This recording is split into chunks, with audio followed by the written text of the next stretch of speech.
4 chiffres, discrets, presque invisibles. Pourtant, sans eux, impossible de lire ou regarder cette vidéo. Ils vous suivent à chaque clic, vous identifient à chaque seconde et vous relient à chaque recoin du monde connecté. Ces 4 chiffres portent un nom, les adresses IP. Aujourd'hui, on plonge dans leur histoire fascinante. Nous sommes au début des années 1970. Internet n'existe pas encore, mais un réseau expérimental américain, ARPANET, permet déjà à quelques ordinateurs de communiquer. Mais un problème se posait. Comment s'assurer que chaque machine reçoive les bonnes données? 2 chercheurs, Vinton Cerf et Robert Kahn, imaginent alors un système d'adressage unique pour chaque appareil connecté.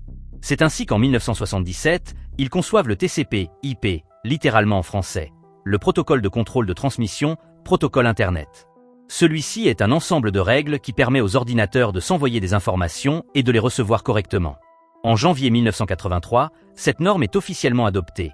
C'est la véritable naissance de l'Internet moderne.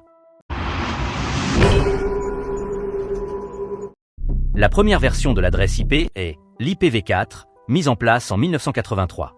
Son format est simple, 4 nombres allant de 0 à 255 séparés par des points. Et elle avait une capacité d'environ 4,3 milliards d'adresses. À l'époque, c'était largement suffisant. Mais, avec l'arrivée du World Wide Web en 1999, le nombre d'ordinateurs connectés explose. On se rend compte que le stock d'adresses IPv4 sera vite épuisé. C'est ainsi qu'est créé en 1998 l'IPv6 pour remplacer l'IPv4. Son format un peu plus complexe, 8 groupes de nombres hexadécimaux séparés par des 2 points. Sa capacité, environ 340 sextillions d'adresses, de quoi attribuer une IP à chaque grain de sable sur Terre, plusieurs fois. Aujourd'hui, même si l'IPv6 est prêt, une grande partie du monde utilise encore l'IPv4. Les 2 systèmes cohabitent grâce à des passerelles et techniques comme le NAT, qui permet à plusieurs appareils de partager la même adresse IP publique. Depuis le début de la vidéo, nous avons parlé d'adresse IP. Mais c'est quoi vraiment une adresse IP?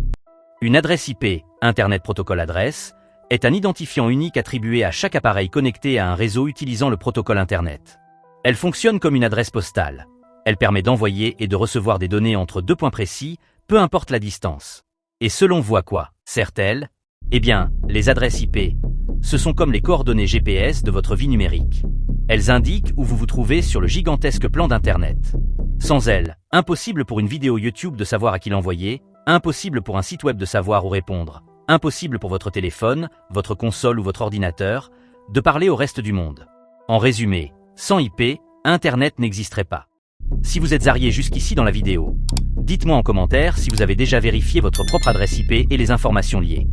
Née d'un besoin purement technique dans les années 70, l'adresse IP est devenue la pièce maîtresse de notre vie numérique. Elle a accompagné toutes les étapes d'Internet, de la petite poignée de chercheurs connectés aux milliards d'appareils d'aujourd'hui. Et demain, peut-être qu'avec l'Internet des objets, nous aurons besoin d'encore plus qu'un IPv6.